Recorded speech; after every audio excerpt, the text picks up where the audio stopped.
सहयोग ये एक दूसरे के पर्यायवाची हैं, एक दूसरे के पर्याय हैं।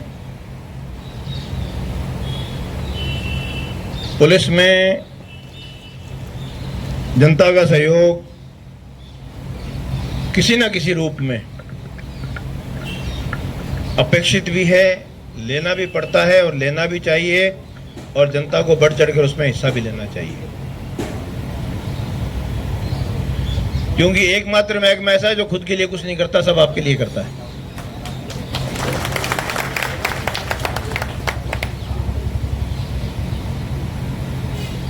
और जिसमें आरोप लगाने को तो बहुत आसान है, लेकिन जिस शिद्दत से, जिस मेहनत से, धूप में, सर्दी में, गर्मी में, बारिश में, धुएं में, तूफान में जो ट्रैफिक कर्मी ड्यूटी देता है, वो दूसरा कोई भी पुलिसकर्मी नहीं दे पाता, नहीं देता।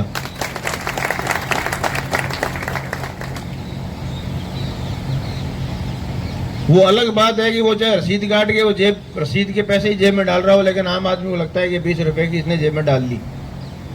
और हमारी पुलिस के बारे में छवि इसी को देख के बना लेते हैं लोग।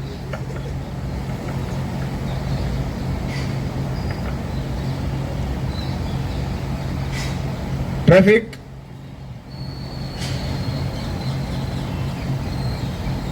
वर्ड तो बड़ा छोटा सा है, लेकिन इसकी प्रक्रिया, इसकी गंभीरता बहुत उलझी हुई है।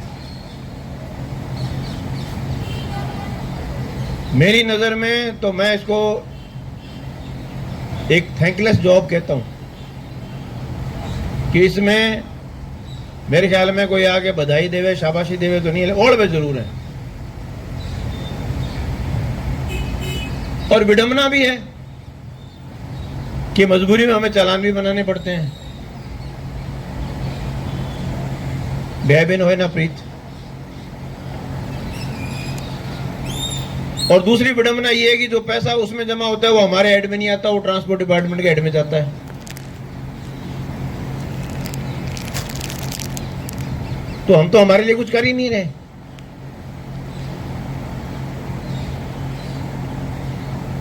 और दूसरा तो मूल प्रश्न वो आता है कि मेरा ट्रैफिक का सिपाही सड़क पे खड़ा होकर क्यों कहे कि आप हेलमेट लगाओ, आप सीट बेल्ट लगाइए, आप गाड़ी दारू पी के मत चलाइए,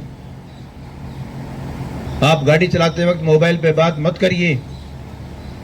क्यों?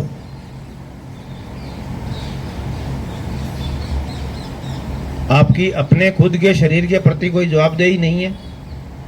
आम आदमी से मेरा सवाल है कि क्या आप अपने खुद की बॉडी, जो भगवान ने एक ये अमूल्य रचना आपको गढ़ कर दी है, जिसका इस दुनिया में कोई दूसरा प्रतिद्वंदी नहीं है, कोई रेप्लिका नहीं है, उसके प्रति आपकी कोई रिस्पॉन्सिबिलिटी या जवाबदेही आपके अपने परिवार के प्रति, आपके अपने समाज के प्रति, और चलो छोड़ो इन सबको, राष्ट्र के प्रति तो होनी चाहिए, वो भी नहीं है। और ब्लेम पुलिस वाले पे के साथ चालान बना रहे हैं। तो क्यों नहीं बना रहे भाई? काम तुम्हारा है, हम कर रहे हैं तुम्हारे लिए। अगर एक्सीडेंट हो जाएगा, खोपड़ी तुम्हारी फूटेगी, मेरी थोड़ी फूटेगी। एक्सीडेंट में डेथ होगी तो परिवार तुम्हारा रुलेगा, मेरा थोड़ा रुलेगा। बच्चे अनाथ होंगे तो किसके? तुम्हारे होंगे। लेकिन उसके बावजूद भी मैं एक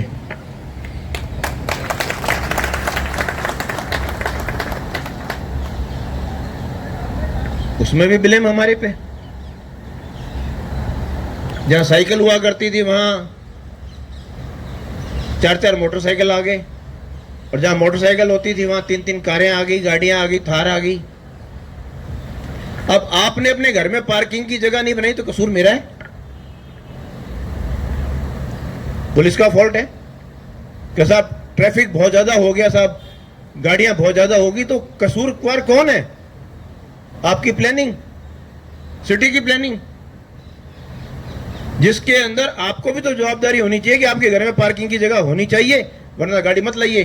फॉरेन में जा गाड़ी खरीद के देख लीजिए, आपके घर में पार्किंग नहीं है, पेनल्टी है। वहां सोने से घड़ाई महंगी पड़ जाती है अगर आपके पास गाड़ी पार्किंग नहीं है तो। इसलिए वहां पर लोग पब्लिक ट्रांसपोर्ट सिस्टम इस्तेमाल करते हैं या पैदल चलते हैं। यूं नहीं है कि एक माचिस की डब्बी लेने जानी है तो मोटरसाइकिल स्टार्ट की, कार स्टार्ट की, चले गए बाजार में माचिस की डब्बी लेने के लिए। आपको पार्किंग सेंस नहीं है, आपको ट्रैफिक सेंस नहीं है, क्योंकि आपके माँ बाप ने बताई नहीं, स्कूल ने सिखाई नहीं। कसूर मेरा है? ट्रैफिक की अव्यवस्था में आप कितना कंट्रीब्यूटरी होके उसको खराब कर रहे हो, उसका रोल आपको पता ही नहीं है। और आप मुझसे उम्मीद करते हो कि मैं आपको सुधार के दूं, और मैं सुधारने की कोशिश करता हूं तो ब्लेम मेरे को। यह नहीं चलेगा। आप अपने गिरेबान में झांकिए और अपने आप को सुधारिए पहले, बिकॉज आप इस पॉल्यूशन में आप बराबर के सहभागी हैं, आप कंट्रीब्यूट कर रहे हैं, क्योंकि आपको अपनी रिस्पॉन्सिबिलिटी पता नहीं है।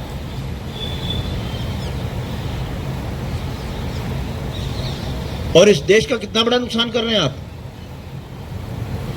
जब एक एक्सीडेंट हो जाता है तो उस एक्सीडेंट में अब आप ये मानिए कि एक गाड़ी या एक आदमी जिंदगी पूरी निकाल ले और उसका कहीं भी टूट फूट नहीं हो, जीरो मेंटेनेंस, बिल्कुल जीरो मेंटेनेंस है। आदमी जिस 1500 हड्डी लेके पैदा हुआ, 1500 हड्डी लेके लास्ट में पूरा हो जाए, और गाड़ी जैसे शोरूम से निकली वैसी वैसी 15 साल बाद कंडम में चली जाए, जीरो खर्चा। वो इलाज में पैसे लगते लगते हैं, उसके ऊपर जो तीमारदारी करता है उनका काम असर होता है। वो अपनी दुनियादारी छोड़ के उसको अटेंड करना पड़ता है, क्योंकि दूसरा कौन करेगा। और तीसरा, वो जो गाड़ी टूट फूट होगी उसकी रिपेयर, फिर इंश्योरेंस से क्लेम। तो आप देखिए ना कि आपकी एक बेवकूफी से देश को कितना बड़ा नुकसान कर रहे हो आप। जो पैसा इकोनॉमी के डेवलपमेंट में लगना चाहिए वो पैसा फिजूल में लग रहा है, जो आपकी बेवकूफी की वजह से लग रहा है।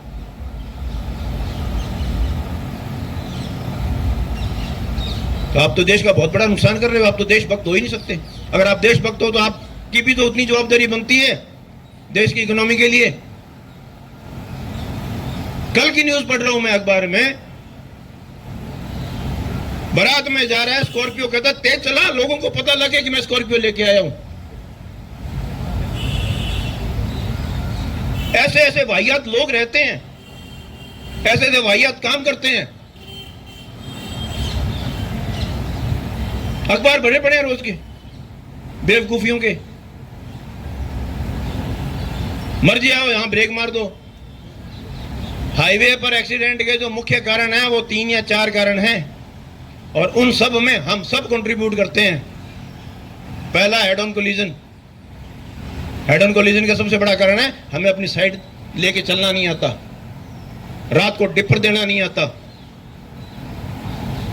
हम रॉन्ग ओवरटेक करते हैं, गोलाई पे ओवरटेक करते हैं। कसूर किसका है? सेकंड है हिट फ्रॉम बिहाइंड।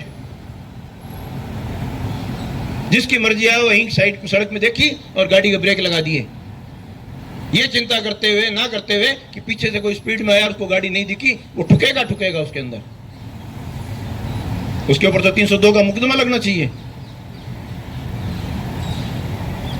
तीसरा कारण सबसे बड़ा है रॉन्ग साइड ड्राइविंग। 100 मीटर की गोलाई लेके जाने में तकलीफ हो रही है। अरे मुर्दे के बाल उखाड़ने से मुर्दा हल्का नहीं होता। लाखों की गाड़ी ले रखी है, अगर 100 मीटर घूम के जाओगे तो गाड़ी का तेल महंगा नहीं हो जाएगा। लेकिन उस 100 मीटर से बचने के लिए रॉन्ग साइड, और रॉन्ग साइड में एक्सीडेंट, कौन जवाबदार है उसके लिए?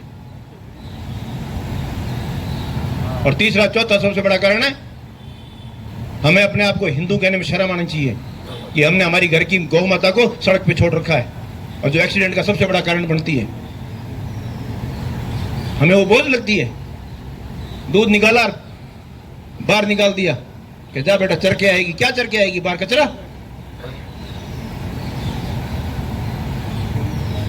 वो जानवर है, उसको मक्खी मच्छर परेशान करते हैं, बारिश का जमाना है, सड़क के बीच में बैठती है, अंधेरे में दिखती नहीं। कई एक्सीडेंट मेरे मिलने वालों के हुए हाईवे पे। कौन दोषी है उसके लिए? कार्रवाई करें तो हम बुरे, व्यवस्था सुधारें तो हम बुरे। तो मैं मेरी ट्रैफिक विड्रॉ कर लेता हूं पूरी, एक दिन के लिए इनको छुट्टी दे देता हूं मैं, देख लीजिए क्या हो जाएगा। ऐसे नहीं चलेगा। मेरा आदमी काम कर रहा है, उसको आप शाबाशी ना दें, लेकिन बदनाम भी करें, ये मैं बर्दाश्त नहीं करूंगा।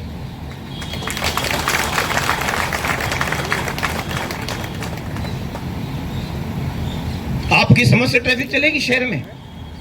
पहले जाइए, सर्वे करके आइए, ट्रैफिक पे कोर्स करके आइए, और डिजास्टर मैनेजमेंट का कोर्स करके आइए, पता लगेगा डिजास्टर मैनेजमेंट कहते किसे हैं, क्या होता है डिजास्टर। जिस घर का आदमी मरता है उस घर का क्या डिजास्टर होता है। और मैंने शुरुआत मेरे घर से की है। Charity begins at home. मेरे घर के आगे में यू कट नहीं है, मेरे बंगले के आगे देख लेना, कट बंद है। और मेरे ऑफिस के आगे कट बंद कर दिया मैंने, मुझे घूम के जाना पड़े मंजूर है। मुझे तकलीफ नहीं है, कलेक्टर को तकलीफ नहीं है, लोगों को तकलीफ हो रही है कि साहब कलेक्ट्रेट के बाहर कट बंद कर दिया। हद होती है। आपके अल्प ज्ञान पे मुझे हंसी आती है। उस बिल्डिंग के तो दो ही मालिक हैं, या तो एसपी है कलेक्टर, हम दोनों को तकलीफ नहीं है, लोगों को तकलीफ हो रही है कि साहब घूम के आना पड़ता है। सोचिए, विचार करिए, लंबी सोचिए। आप दिल्ली जाते हैं, दिल्ली में एक आपका ऊपर नीचे का कट बच जाता है, 5 किलोमीटर घूम के वापस आना पड़ता है। वहां तो आप नहीं बोलते कि साहब 5 किलोमीटर घूमना पड़ा मुझे। और यहां 100 मीटर में आपकी जो है टैम बोल जाती है। मार्टिन ब्रिज पे एक मोटरसाइकिल स्कूटर जाने के लिए ऊपर घूम के आने में दिक्कत है, वो उन्होंने वहां खुलवा रखा है। मुझे बड़ा ताजुब होता है आप सबकी सोच पे, एक अल्प सोच पे कि साहब हमारे पास बड़ी दिक्कत हो रही है साहब, ये सड़क के बीच में एक आप देखना मार्टिन ब्रिज के ऊपर खोल रखा है। आज तक कोई बोला कि नहीं साहब ये बंद होना चाहिए, ट्रैफिक को व्यवस्थित होके एक साइड से आना चाहिए। जो आपकी जवाबदारी नहीं है ट्रैफिक को सुधारने की? आप आगे आइए, लाइए कि साहब ये स्कीम इस शहर के लिए बढ़िया रहेगी, मैं इंप्लीमेंट करूंगा, मेरी जवाबदारी है। जयराम जी की छुट्टी देना मेरा पावर है, मैं दे सकता हूं। इसलिए हम बहुत कुछ कर रहे हैं, मेरा जवान बहुत कुछ कर रहा है। उसको शाबाशी नहीं दे सको तो कम से कम उसका हौसला मत तोड़िए। लेकिन जनता मेरे साथ खड़ी है, मुझे पता है। आम आदमी की भावना मुझे तक पहुंचती है। आम आदमी छोटे छोटे प्रयास होते हैं उनको अप्रिशिएट करता है। ये शहर हमारा है, आपका है। हमारा तो इसलिए कि हम यहाँ रह रहे हैं, ड्यूटी दे रहे हैं, लेकिन आपने रहना है। इसको और व्यवस्थित कैसे कर सकते हैं, आपको लंबी सोचनी होगी, लंबी विचारनी होगी, वन वे करने होंगे, कट्स बंद करने होंगे, अपनी खुदगर्जी से ऊपर उठना होगा। वरना खुदगर्जी इतने लेवल की है, यदि आदमी का बस चले तो गाड़ी पे बैठ के टॉयलेट में जाए और वहीं अंगमूत के वापस गाड़ी में बैठ के वापस आए। वो तो उसका बस नहीं चलता कि गाड़ी अंदर बाथरूम में जाती नहीं है, और गाड़ी जाती हो तो गाड़ी के अंदर बैठ के वहां पर टॉयलेट सीट के ऊपर उतरे और वहीं से वापस बैठे। मैं झूठ बोलता हूं तो देख लेना दावे से। मेरी माँ कहती थी आदमी स्वभाव से बहुत आलसी है, मरने का डर नहीं हो तो रोटी नहीं खावे। जो रोटी जैसी चीज में आलस करता है तो बाकी चीज में तो कितना करेगा वो। इसलिए ओपन माइंडेड के साथ, ओपन माइंड के साथ आइए। ये शहर आपका है, हम तैयार बैठे हैं इसको व्यवस्था देने के लिए। मेरी पुलिस पूरी टीम लगी हुई है इसको व्यवस्था देने के लिए। आप सबके माध्यम से मैं आह्वान करता हूं कि बिल्कुल हम अच्छी व्यवस्था देने के लिए तैयार बैठे हैं। कमियां हैं, हमें भी कमियां हैं, जैसे आप में कमियां हैं, लेकिन कमियां हम दूर करेंगे। आपने जो ये एक सौगात दी है, बहुत बहुत धन्यवाद। आपने सौजन्य से जो है आपने ख्याल रखा उसका, हेलमेट का, अपने छतरी का और छाते का, बरसाती का। ये भी इंसान है। इसलिए बिल्कुल आपके उसका मैं बिल्कुल शुक्रगुजार हूँ, बिल्कुल कृतज्ञ हूँ कि आपने हमारे को इतना मान दिया, इतना हमारे बारे में विचार किया। और आगे भी आपसे मैं उम्मीद करता हूँ कि हमें आपका सहयोग मिले। और मेरी स्कीम तो ये है कि आपके शहर में कैमरे लगें, automated number plate recognition system लगे, फेस रिकॉग्निशन सिस्टम लगे, ताकि मेरा ट्रैफिक का सिपाही सड़क पे खड़ा होकर चालान नहीं बनाए, चालान मेरा ऑफिस बनाए कंप्यूटर पे देख के, कैमरे में देख के।